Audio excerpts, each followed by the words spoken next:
Before dawn on June 22, 1944, 3 years to the day after the German invasion of the Soviet Union, mist hangs over the rivers and marshes of Belarus. On the far banks, Soviet infantry crouch in reed beds. Engineers finger coils of demolition cable. Artillery crews stand by with shells already fused. Along hundreds of kilometers of front, field telephones sit cradled, receivers wrapped with cloth to mute the click that will signal the largest Soviet assault of the war.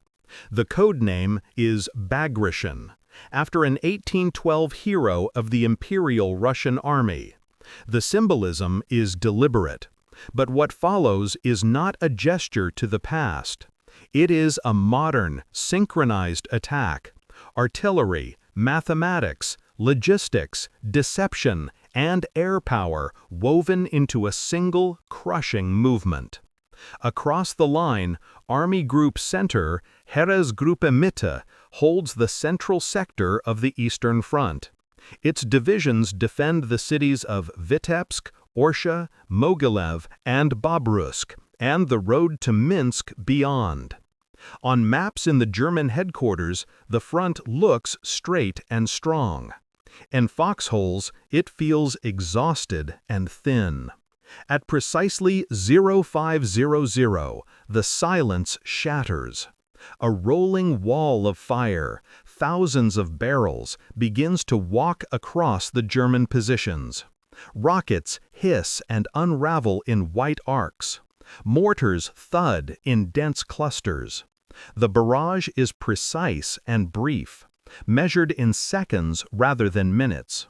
When it lifts, assault groups are already moving. Operation Bagration has begun. To understand why the assault landed with such force, we have to look at the months before it. In early 1944, the Red Army had momentum. The sieges of Leningrad and Sevastopol have been lifted, and German positions around Kiev have been broken. But Belarus remains a fortress.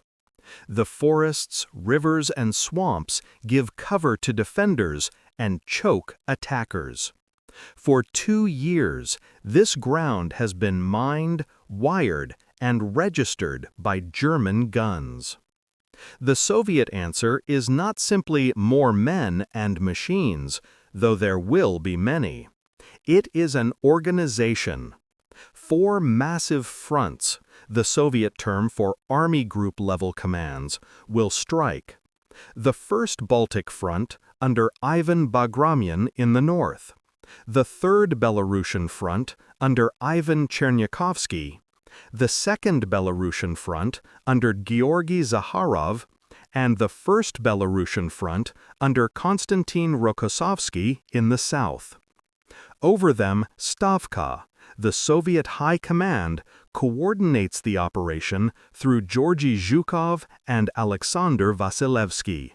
Their opponent, Army Group Center, holds roughly 3 major field armies in Belarus: the 3rd Panzer Army in the north, the 4th Army in the center, and the 9th Army in the south.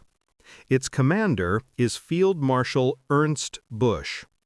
The German High Command believes the main Soviet blow will come farther south, toward Ukraine and the Balkans. It is wrong, and the Soviets have worked hard to make sure of it. The deception plan, Maskirovka, is everywhere. Radio traffic and dummy formations imitate preparations in the south.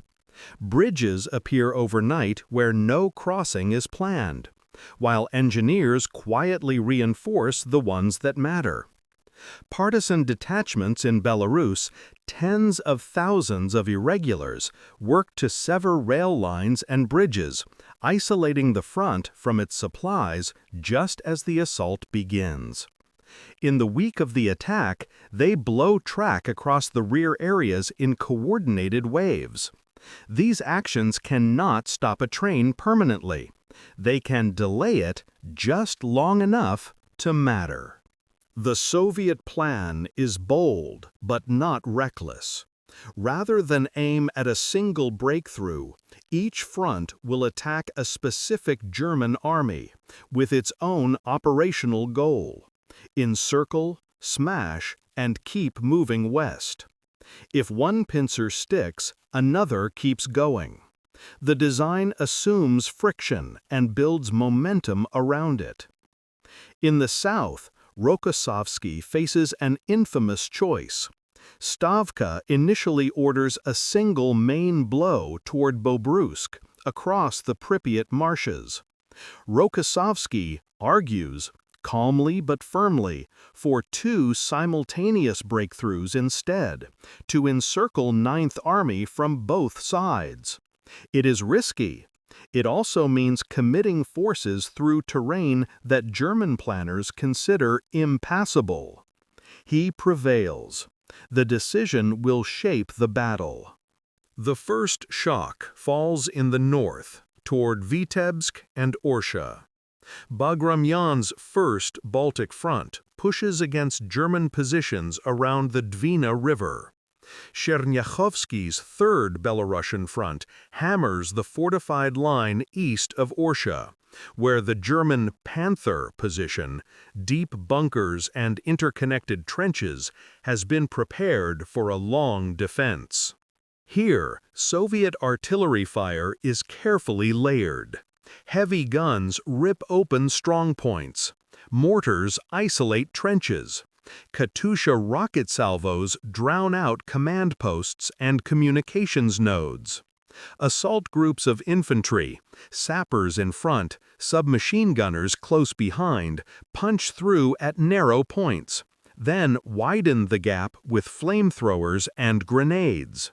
Where the roadbed is mined, engineers crawl forward, probe, and mark safe lanes with white tape. Within 2 days, the air begins to change. Soviet fighter bombers range deeper behind the front. German units report fuel shortages and late ammunition deliveries. Then, a sign every staff officer recognizes: headquarters start to move under pressure. The 3rd Panzer Army feels its flanks loosen. The Vitebsk salient, the bulge of ground pointing east, begins to look like a trap. In the center, the 4th Army around Mogilev braces for impact. For the Germans, Mogilev is a linchpin on the Dnieper crossing with 3 concentric lines of defense. For the Soviets, it is not the primary prize. It is a door to smash and keep moving. In the south, Rokossovsky's plan unfolds. On June 24-25, after 2 days of fighting at the edges, the first Belarusian front springs its twin attacks. To the north of the Pripyat corridor, Soviet armor lunges toward Bobruisk along the Berezina River's approach.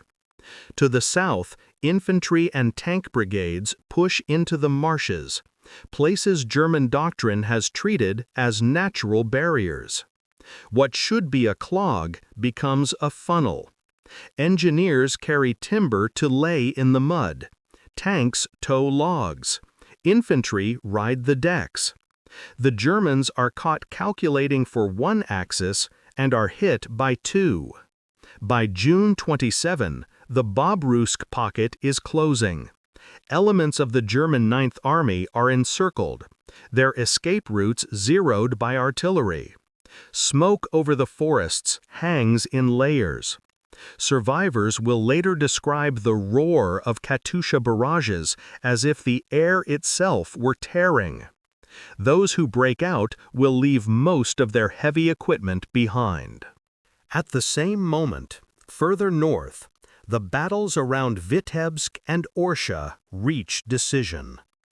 Soviet forces encircled the German L-53 Corps around Vitebsk. The order to hold, so often repeated on the Eastern Front, collides with the reality of encirclement. Commanders request withdrawal too late. Many units are overrun or captured. Others try to break out through forest paths already registered by Soviet artillery. At Orsha, Soviet troops seize key road junctions on the Moscow-Minsk highway. This single artery, straight and paved, becomes a conveyor belt west for men and fuel. Tanks rumble forward with jerry cans lashed to their turrets. The front no longer looks like a line, it looks like a tide. Back at Army Group Center headquarters, the consequences are immediate. On June 28, Field Marshal Walter Model, nicknamed the Fireman for his skill at stabilizing crises, replaces Bush. Model is energetic, blunt, and realistic. He flies to forward headquarters, reassigns corps, orders retreats to avoid new encirclements. He chops the map into zones, where each division must hold just enough for the next line to form. It is already too late. The Minsk offensive, the heart of Bagration, now opens. The Soviet plan is to do in the West what the Germans had done in 1941 in the East: encircle a capital on the move. Columns converge on Minsk from the northeast and southeast, aiming to trap the German Fourth Army and remnants of the Ninth. As they go, Soviet units cross names that once anchored German situation reports: Borisov, Stolpci, Molodechno. With each town taken, a supply node vanishes. Minsk falls on July 3rd. Its liberation becomes an emblem inside the Soviet Union. But a glance at the map gives a clearer measure of what happened. The ring east and south of the city closes on tens of thousands of German troops.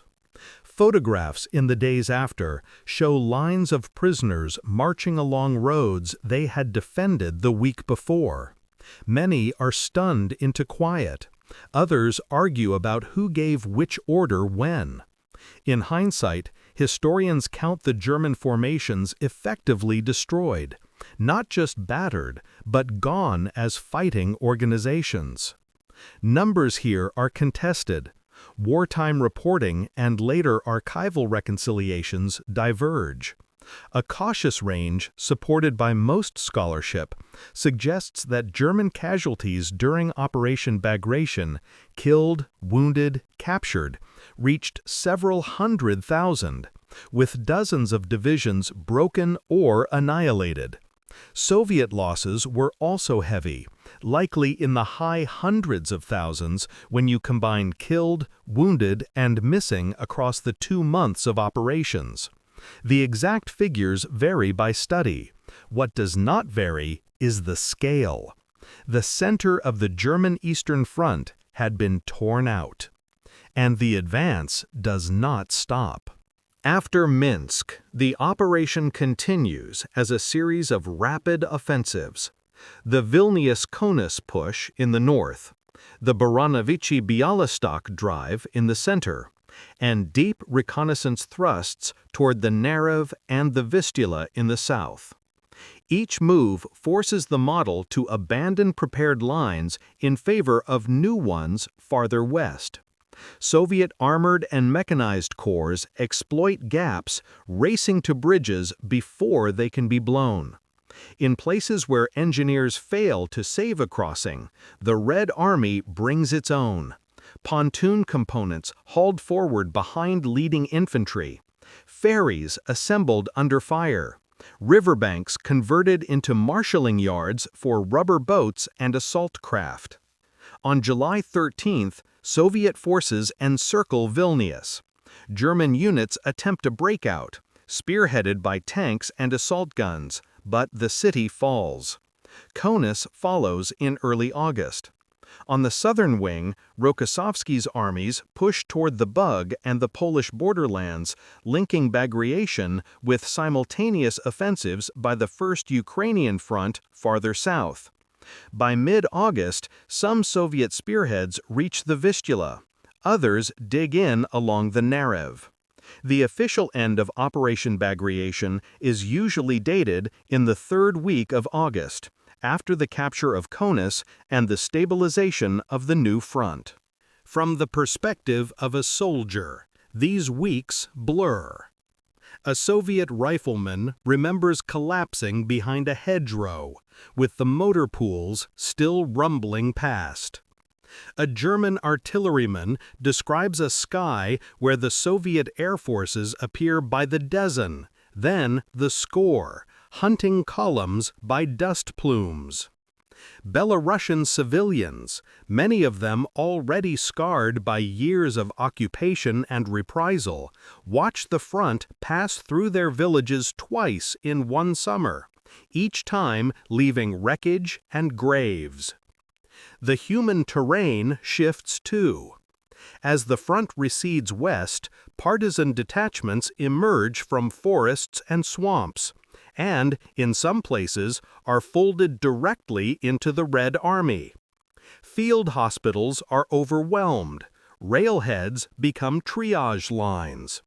Staff officers on both sides write orders through the night. The sound across the landscape changes from the steady howl of bombardment to the intermittent crackle of rear guard fights and the thump of demolition charges at bridges no one will use again. What made Bagration different? What moved the Red Army from hard, costly offensives in 1943 to a sweeping, decisive campaign in 1944? First, intelligence and deception. By convincing German commanders that the main threat lay elsewhere, and by shredding their rail network in the days that mattered, the Soviets ensured that reinforcements would arrive late and piecemeal. Partisan action in this period was not symbolic. It was operational. Second, the synthesis of arms. The Red Army of 1944, rebuilt after the disasters of 1941–42, showed a capacity to coordinate artillery, armor, engineers, and air power at scale. Artillery preparations were planned with meticulous attention to target types. Engineers were assigned missions down to individual causeways and culverts. Tank armies were held back, then unleashed at moments chosen to break not just lines, but systems, supply, command, and retreat routes. Third, command decisions under pressure. Rokossovsky's insistence on a two-pronged attack at Bobruisk is one example. The relentless exploitation by Bagramyan and Chernyakhovsky in the north is another. On the German side, Model's arrival likely reduced the scale of catastrophe. It did not reverse it. Decisions can compress or expand the time a given army has to live. In 1944, Soviet choices opened time. German ones ran out of it. Finally, the attrition already paid. By summer 1944, the Eastern Front had consumed the finest of the Wehrmacht's junior leaders and a great deal of its seasoned NCO cadre. Replacements filled ranks with courage, but not always with the experience a collapsing front demands. Fuel shipwrecked on bombed rail lines. Ammunition piled up where the front had already moved. In that sense, Bagration was both a cause and an effect, the culminating blow of years of grinding war and the blow that cracked the center. There are lesser-known corners of this story that matter. In Orsha, Soviet assault groups tested specialized storm tactics, small teams with sappers and flamethrowers clearing strongpoints before the main wave advanced. On the Berezina, bridging units saved hours that then translated into days of operational advantage. In the marshes, light tanks and Lend-Lease trucks created improbable columns across ground that maps treat as water. The war had taught a generation of officers to read landscapes not as lines, but as weights and levers. There are also contested claims that deserve to be called out. Precise casualty totals vary by source. Many figures were revised after the war and again after the 1990s. Different historians count divisions as destroyed or badly mauled using different thresholds. The range is wide enough to matter. It is also consistent on a key point. Army Group Center ceased to be a coherent fighting force in Belarus. Whether you call it annihilation or collapse, the result on the ground was the same. And there is the enduring comparison this operation invites. Was Bagration a Soviet Blitzkrieg? The term is provocative. German Blitzkrieg in 1940 and 1941 emphasized fast armored thrusts aided by dive bombers, designed to dislocate and envelop the enemy quickly. In 1944, the Red Army achieved envelopment and dislocation on a far larger scale. But it did so through a different grammar. Artillery first, with armor as the instrument of exploitation, not breakthrough. A deep reliance on engineers. An air force focused less on tactical flying artillery and more on interdiction and battlefield isolation. And a high command that embraced simultaneous offensives over a wide arc rather than a single point of decision. If Blitzkrieg means speed and shock joined to operational art, then the analogy holds. If it means a specific German method from 1939-41, the label obscures as much as it reveals. Bagration was Soviet in design and execution. It grew from the Red Army's own bitter learning curve. By August, the map of Eastern Europe looks new. The Soviet Union has regained most of Belarus and pushed into Lithuania and eastern Poland. German planners are forced to redraw timetables for everything that follows. The defense of East Prussia, the Warsaw and Vistula lines, the struggle to hold the Baltic states.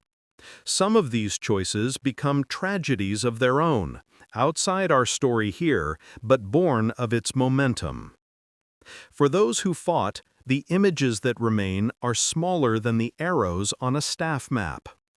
A young sapper, exhausted, watching a bridge he helped lay hold firm as the first tank clatters across, its track biting into wet planks.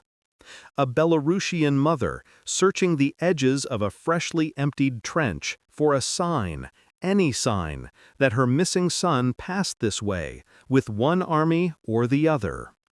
A German lieutenant writing a last radio message before smashing the set with a rifle butt, the codebook already burning in a steel helmet. A Soviet corporal feeling, for the first time since 1941, that the road ahead might be shorter than the one behind.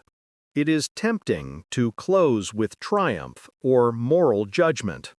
The scale of the Soviet victory makes that easy. The suffering of civilians and prisoners on both sides makes it dangerous.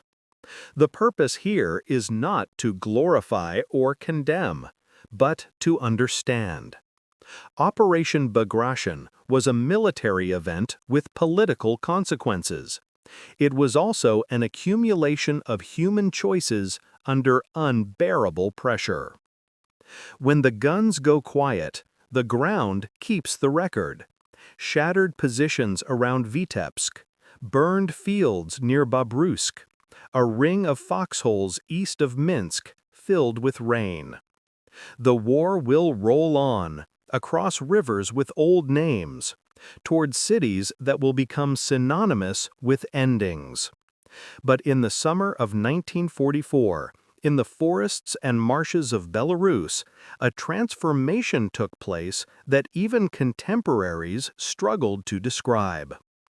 Perhaps the best measure is the simple one, whispered along trench lines and in headquarters dugouts from late June to mid-August. The center is gone. The path west is open. The war has changed. And history, for once, can point to the day it did. June 22, 1944. The morning the Soviet artillery lifted and Operation Bagration began.